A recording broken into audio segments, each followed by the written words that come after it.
Isang babae ang natagpo ang patay sa San Jose del Monte, Bulacan, habang 3 naman ang nasawi sa bypass operation ng Criminal Investigation and Detection Group o CIDG kagabi. Ito ang balita ni Nestor Torres. Patay ang 3 drug pusher sa bypass operation ng Criminal Investigation and Detection Group ng Bulacan PNP sa Barangay Banga, Plaridel, Bulacan, pasado alas 10 kagabi. Ayon kay Police Senior Superintendent Edwin Kilatis ng CIDG Region 3, isang buwan nilang minanmanan ang mga suspect na kilalang tulak ng droga sa Bulacan at Caloocan.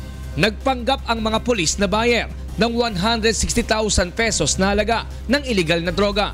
As per our research, everyday ang nadidispose sila more or less 200 grams daily.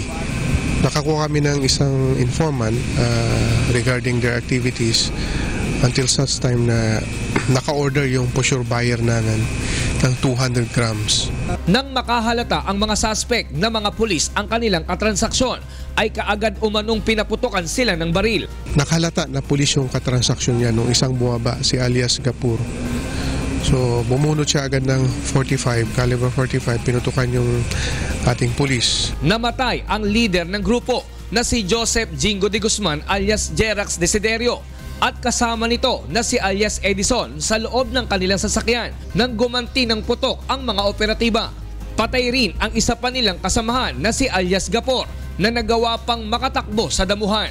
Na-recover sa kanilang sasakyan ang hinihinalang shabu na tinatayang nasa 400 grams na may street value na 1.8 million pesos. Samantala, isang babae naman ang natagpuang patay na may nakalagay na karatulang droga pamor, huwag tularan pusher, sa tabi ng Mitsubishi Adventure sa Barangay Gaya-Gaya, San Jose del Monte, Bulacan, alas 9 kagabi. Kinilala lamang ang biktima na si M. Sembrano, driver ng pampasaherong van.